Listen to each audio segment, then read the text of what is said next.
नमस्कार, माझ्या सगळ्या गोड ताईंचं आणि मैत्रिणींचं आपल्या मराठी ब्लॉग चॅनलवर अगदी मनापासून स्वागत आहे। आणि सगळ्यांना श्री स्वामी समर्थ। ओ काय झालं? आणि आत्ताच माझं घरातलं सगळं काम झालं आणि शिवला पण आंघोळ घातले। तर आयुष आणि शिव इथं बसलेली आहेत आणि उद्या आहे सोमवार आणि उद्या 20 तारीख आहे। तर उद्या आपल्या शिवचा बर्थडे आहे। तर आई पप्पा वगैरे सगळेजण इथे येणार आहेत। काय झालं? थांब ना जरा, थांब। अरे हो, तर हा जो ब्लॉग आहे ना 19 तारखेचा आहे आणि रविवारचा ब्लॉग आहे। तर बरेच दिवस झाले, म्हणजे 4-5 दिवस झाले, खूप लेट झाले ब्लॉग टाकायला, कारण 20 तारखेला शिवचा बड्डे होता आणि शिवचा आम्ही बड्डे कसा सेलिब्रेट केला तर ते थोडेसे क्लिप तुमच्यासोबत मी या व्हिडिओमध्ये शेअर करणार आहे। आणि ब्लॉग वगैरे त्या दिवशी मला बनवणं झालं नाही, कारण आई पप्पा वगैरे सगळेजण घरी आले होते। तर मग स्वयंपाक वगैरे करण्यात, सगळं कामं करण्यात मी बिझी होते आणि त्यामुळे मग ब्लॉग करणं मला शक्य झालं नाही। म्हणून मग बड्डेच्या थोडीशी क्लिप मी या व्हिडिओमध्ये तुमच्यासोबत शेअर करत आहे। आणि हा आहे 19 तारखेचा, म्हणजे आदल्या दिवशीचा ब्लॉग आहे शिवच्या बड्डेचा। तर एडिट करणं काय पॉसिबल झालं नाही लवकर, म्हणून मग थोडासा लेट येत आहे। आय होप की तुम्ही मला समजून घेतील। आणि त्यानंतर पनीरची भाजी मी इथे बनवत होते आणि त्यासाठी सगळं जे साहित्य आहे ते मी इथे रेडी करून ठेवलेलं आहे। तर आता सुरुवातीला पनीर मी चॉप करून घेणार आहे आणि त्यानंतर पनीरची भाजी वगैरे बनवणार आहे। तर आई पप्पा वगैरे सगळेजण 4 वाजता येणार आहेत आणि आता टायमिंग सांगते तुम्हाला। तर आता वाजले होते 1:30, तर घरातली सगळी कामं वगैरे झाले होते आणि 1:30 वाजला होता। तर म्हणलं चला पटापट स्वयंपाकाला लागूयात, कारण 4 वाजेपर्यंत मला सगळा स्वयंपाक वगैरे करून ठेवायचं होतं। तर त्यासाठी तर आता सुरुवातीला पनीर वगैरे मी चॉप करून घेतला आणि त्यानंतर कुकर पण मी लावून घेतलं होतं, म्हणजे कसं वरण भात पटकन होऊन जातो कुकरमध्ये, त्यासाठी। आणि इथे पनीर मी थोडासा तेलामध्ये फ्राय करून घेणार आहे सुरुवातीला आणि त्यानंतर भाजी वगैरे बनवून घेणार आहे।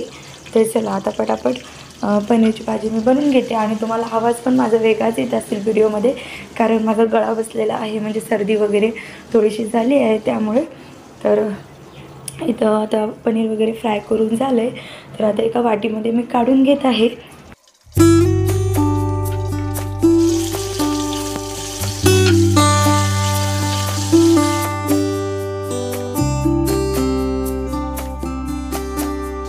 तर आता पनीर फ्राय करून झाला, त्यानंतर एका वाटीमध्ये काढून घेतलं आणि त्याच कढईमध्ये थोडंसं आलं आणि लसणाच्या पाकळ्या टाकल्या तेलामध्ये। आणि नंतर 3 ते 4 कांदे मी थोड्या मोठ्या आकाराचे कट करून घेतले होते ते यामध्ये टाकले आणि कांदा थोडासा तेलामध्ये चांगला परतून घेतला आणि 1-2 मिनिट झाकण लावून ठेवलं, जेणेकरून कांदा थोडासा चांगला शिजावा त्यासाठी। आणि नंतर त्यामध्ये थोडेसे काजू टाकणार आहे। तर आता तुम्ही ते बघू शकता। त्यानंतर मी त्यामध्ये थोडेसे काजू टाकले, 2 मिरच्या टाकल्यात आणि मिरच्या थोड्या कमीच टाकल्या, कारण आरू तिखट खात नाही त्यासाठी। आणि त्यानंतर 3 टोमॅटो मी अशा पद्धतीने कट करून घेतले होते ते पण यामध्ये टाकले आणि 5 ते 7 मिनिट झाकण लावून ठेवणार आहे, जेणेकरून चांगलं शिजावं त्यासाठी। आणि त्यानंतर तुम्ही इथे बघू शकता काउंटर टॉपवर बऱ्यापैकी पसारा झाला आहे। तर नंतर मी सगळा पसारा वगैरे थोडासा आवरून घेतला आणि इथे मी कुकरला राईस लावून घेत होते। तर आता सुरुवातीला तांदूळ वगैरे व्यवस्थित निसून घेतले, नंतर 2 ते 3 पाण्यामध्ये स्वच्छ धुवून घेतले आणि आता कुकरमध्येच लावून घेणार आहे। तर जिरा राईस मी बनवणार आहे, त्यासाठी मग कुकरला लावून घेत होते। तर चला आता पटापट कुकरला लावून घेतलं आणि त्यानंतर जी डाळ बनवली होती मी कुकरमध्येच, तर ती डाळही व्यवस्थित हाटून घेतली, म्हणजे थोडंसं मीठ आणि हळद टाकून हाटून ठेवून दिलेली आहे। आता लगेच मी वरणाला फोडणी वगैरे देऊन घेणार आहे। तर आता इथे वरण वगैरे सगळं हाटून घेतलं आणि त्यानंतर टोमॅटो आणि कांदा वगैरे सगळं थंड झालं होतं, म्हणून मग लगेच मी मिक्सरमधून फिरवून घेतलं, म्हणजे प्युरी वगैरे बनवून घेतली आणि साईड बाय साईड मी वरण पण बनवून घेतलं आणि त्यावर मस्तपैकी कस्तुरी मेथी थोडीशी टाकली वरतून, कारण कोथिंबीर नव्हती माझ्याकडे म्हणून। आता वरणाला छानशी उकळी येऊ देणार आहे 2 ते 3 आणि त्यानंतर बंद करून ठेवणार आहे। तर साईड बाय साईड राईस पण झालेला होता कुकरला, तर कुकर पण मी खाली काढून ठेवत आहे आणि बाकीचा जो स्वयंपाक आहे ते मी थोड्या वेळानं बनवणार आहे, कारण बाबू उठला होता आणि त्याला झोपवून मी फक्त अर्धा तास झाला होता। तर पिल्लू अर्ध्या तासाच्या आत उठून बसला। तर असो, लहान मुलं असलं असे करतातच।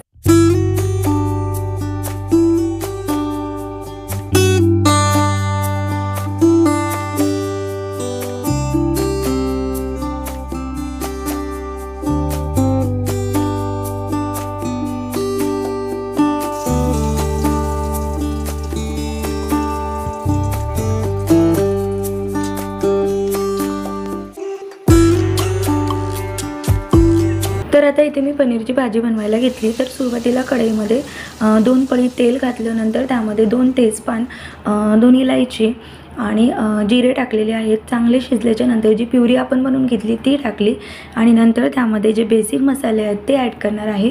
तर तुम्ही इथे बघू शकता बेसिक मसाल्यामध्ये थोडंसं धने पावडर टाकलं, काश्मीरी लाल मिर्च पावडर टाकलं आणि इथे थोडासा पनीर मसाला टाकला. आता व्यवस्थित सगळं मिक्स करून घ्यायचं आणि थोडंसं 10 मिनिट शिजू द्यायचं. तर त्यानंतर मी त्यामध्ये चवीनुसार मीठ ॲड केलेलं आहे आणि भाजी बनतच आहे तर साईड बाय साईड मी पापड पण तळून घेतले. तर चला आता पटापट सगळे पापड वगैरे तळून घेते.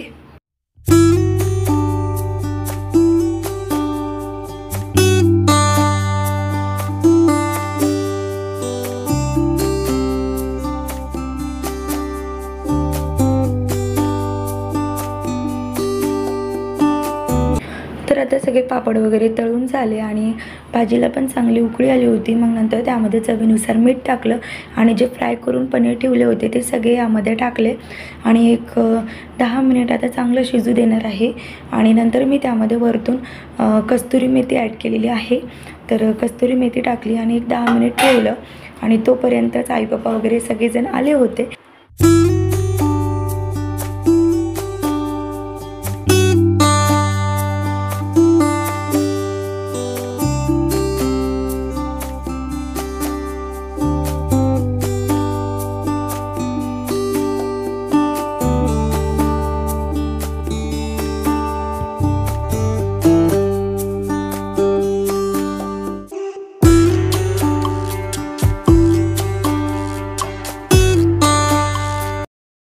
दीदी आली. अरे रडायला काय झालं? दीदी आली शिवची है ना.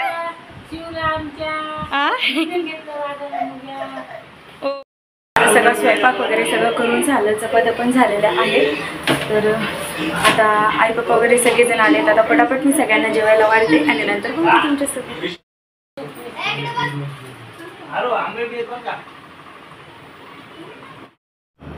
तर आता इथे बघू शकता तुम्ही पनीरची भाजी पण मस्त अशी झालेली आहे आणि त्यानंतर मी सर्वांसाठी चहा वगैरे ठेवला. तर सगळा स्वयंपाक वगैरे झालेलाच होता. तर असं आई म्हणली की आधी चहा बनव, कारण कसं प्रवासातून आलं ना थोडंसं डोकं वगैरे दुखायला लागतं. तर म्हणून मग सर्वांसाठी आधी चहा बनवला. तर पप्पाला वगैरे म्हणलं की जेवण करा, पण आई पप्पा बोलले नको. तर आम्ही आता लेटच जेवण करतो म्हणजे थोडंसं. तर त्यामुळं मग कोणीच जेवण वगैरे केलं नाही, फक्त लेकरांनी वगैरे केलं. म्हणजे भावाची मुलं वगैरे सोबत आले ते, मग त्यांना मी जेवायला दिलं.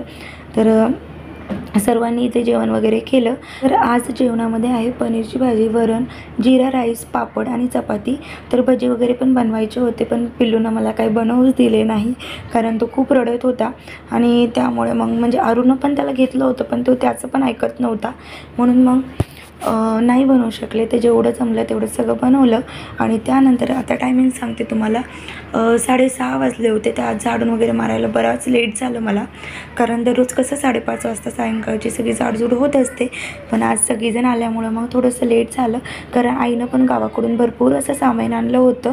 तर पापड्या, कुरड्या, खारवडी वगैरे सगळं बनवतात ना उन्हाळ्यात, ते सगळं आई माझ्यासाठी घेऊन आली, पापड वगैरे. तर मग सगळं सामान वगैरे ठेवून दिलं आणि सगळा पसारा देखील मी आवरून घेतला. तर कुणाकुणाची आई अशी करते बघा, जेव्हा पण मुलीकडे येते तर भरपूर असं म्हणजे सामान वगैरे घेऊन येते.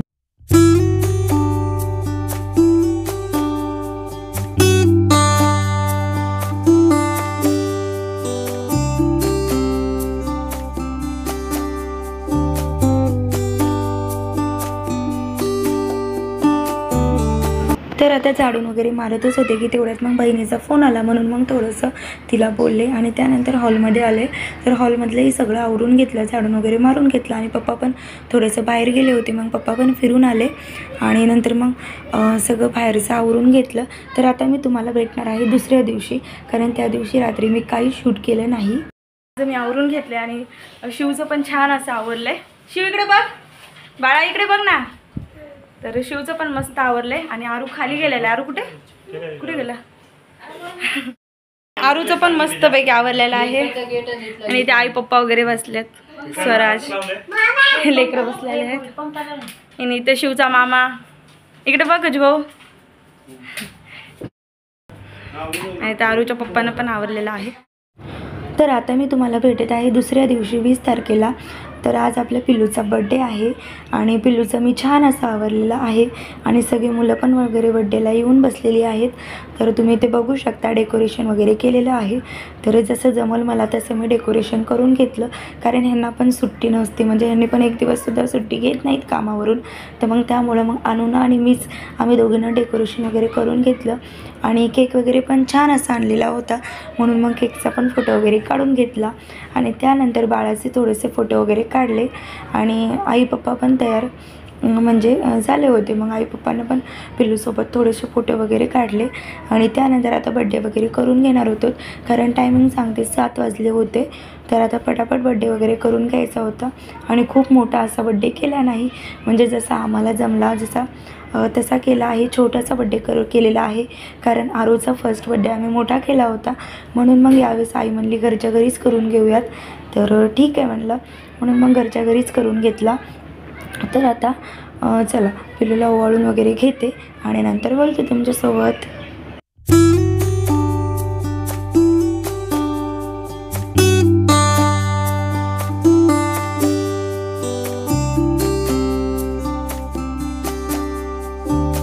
तर आता बाळाला आईने ओवाळून घेतलं आणि त्यानंतर मीही ओवाळलं आणि तुम्ही ते बघू शकता शिव किती शांत असा बसलेला आहे. तर त्याला मी थोडंसं खेळवत होते, बसला होता. मग शिवचे पण आम्ही खूप असे फोटो वगैरे काढून घेतले, कारण आरूच्या बड्डेच्या वेळेस ना आरू अजिबात बसत नव्हता, तर त्याची तो खूप म्हणजे बिलकुल राहत नव्हता. तशीच आम्ही फोटो वगैरे काढले होते, पण शिवनं अजिबात सतवलं नव्हतं. बड्डेच्या दिवशी खूप शांत असा बसला होता आणि फोटोज वगैरे पण खूप मस्त असे काढू दिले. तर लास्टला मग तो खूप कंटाळून गेला आणि मग रडायला लागला होता.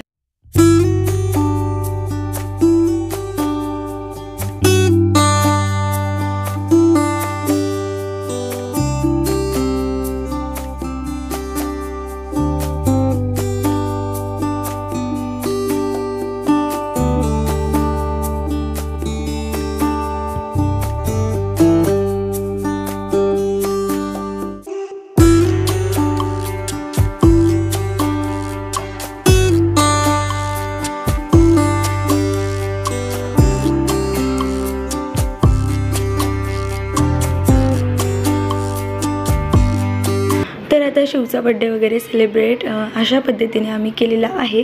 तर तुम्हाला हा ब्लॉग कसा वाटला मला नक्की कॉमेंट सेक्शनमध्ये सांगा आणि व्हिडिओ आवडला असेल तर लाईक जरूर करत जा.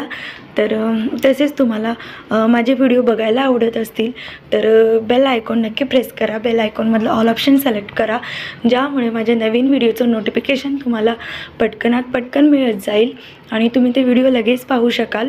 तर व्हिडिओच्या एंडला मी बड्डेचे थोडेसे फोटोज वगैरे पण टाकत आहे, तर ते तुम्हाला कसे वाटले तेही मला सांगायला विसरू नका आणि सगळ्यांनी काळजी घ्या. तर परत एकदा सगळ्यांना Shri Swami Samarth. Thank you so much for watching.